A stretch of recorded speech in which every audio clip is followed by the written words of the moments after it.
God, and welcome once again to Daily Manna. And thanks be to God, God's allowed us to make it to Saturday. I'm excited about it and glad that you're with us. And I know we're going to be blessed as we study the chapter number 4 moving forward. We had a chance to really hear the revelation of God revealed through Jesus Christ, given unto John, who was on the island of Patmos. And while he was there, remember he heard a voice from behind him that he turned around to see the voice. I've always liked, still love that phrase.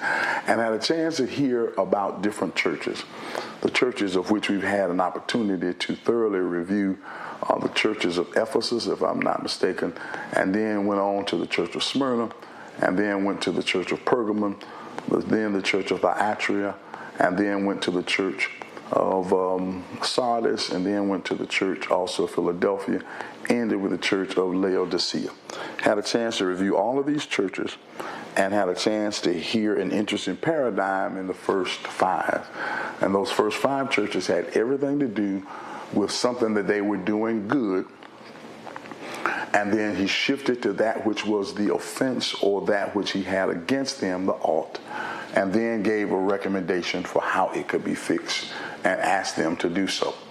Got to the church of Philadelphia, if you remember, and everything about the church of Philadelphia was positive. That was a word of encouragement for them to continue to hold fast to where they were.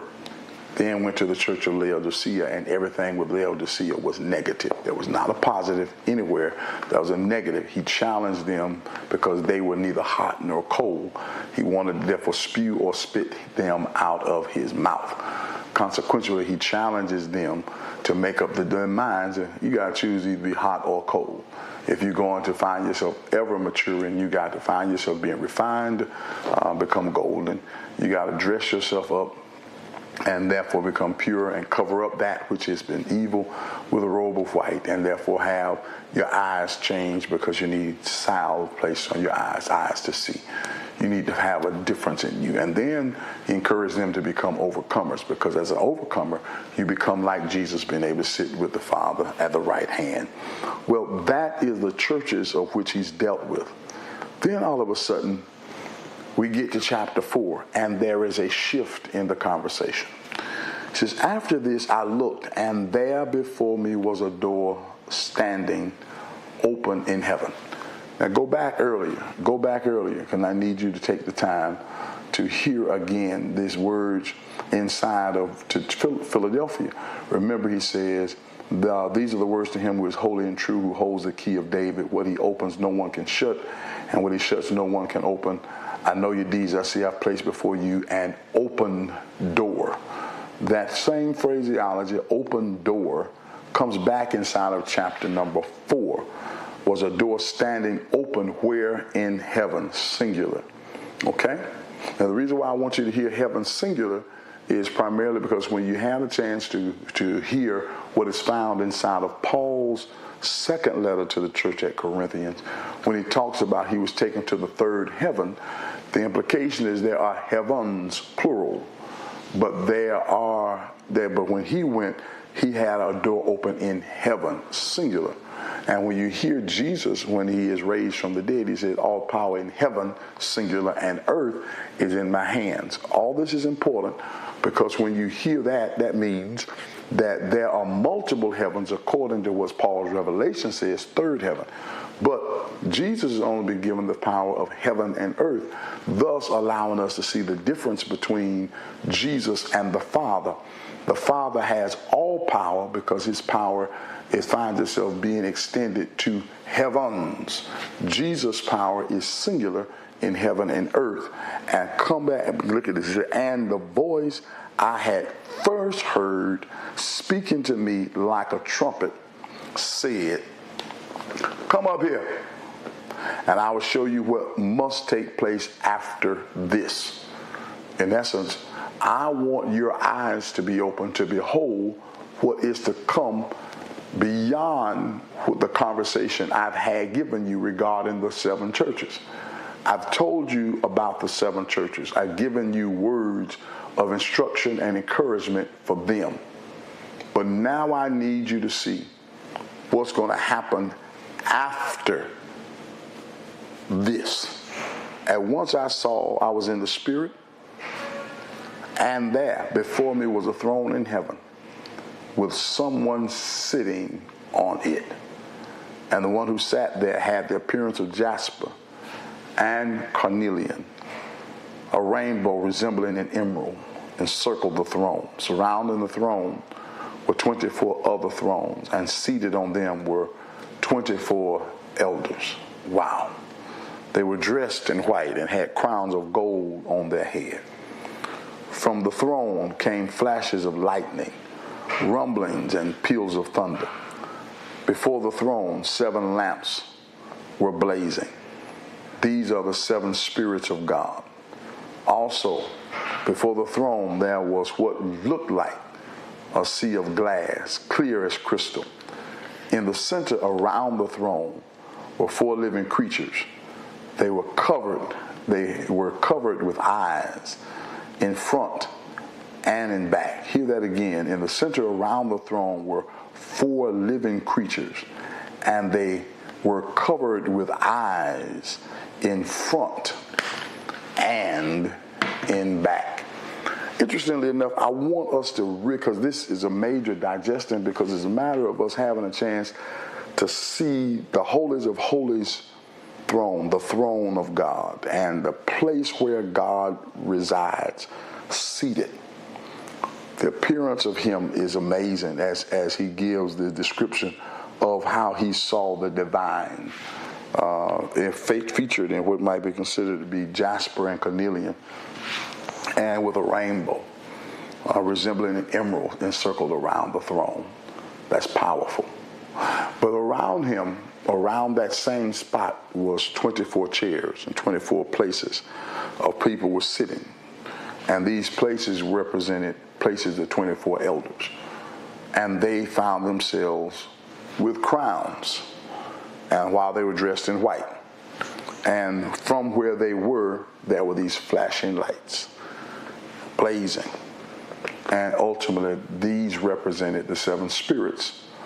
And ultimately, when you see that and hear that, it allows you to just hear the grandeur of what that place looked like.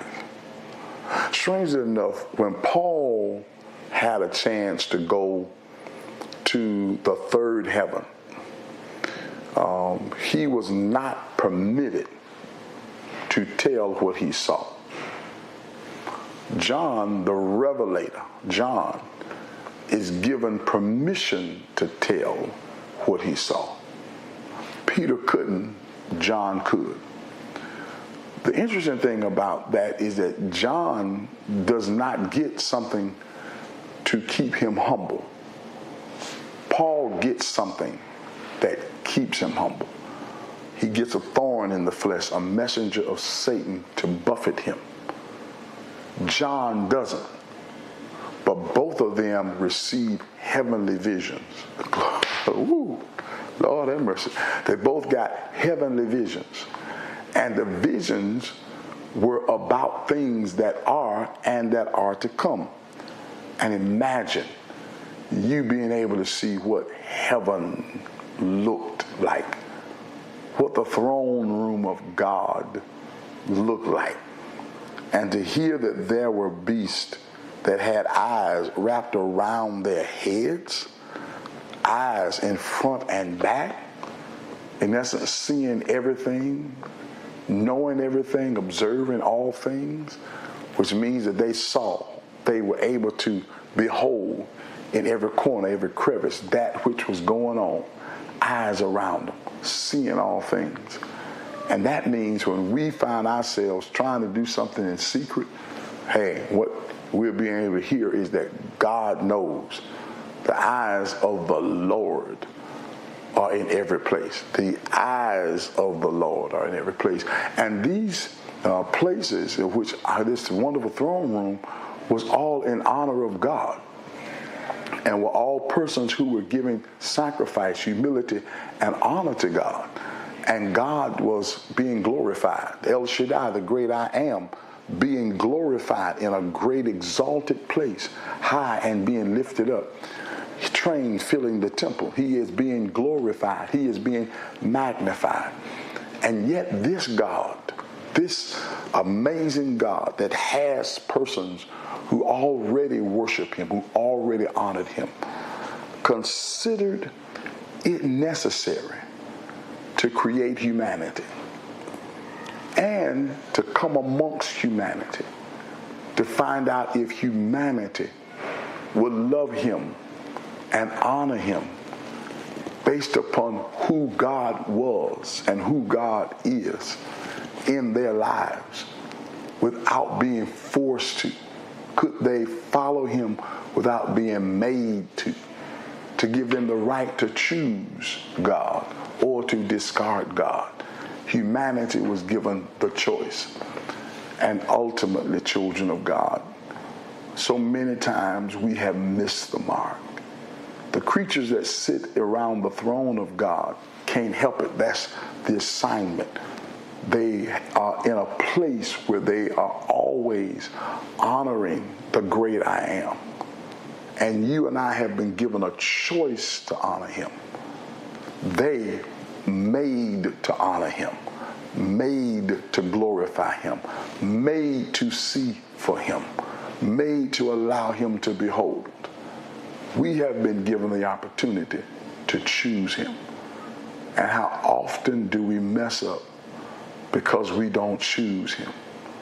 We choose everything but him.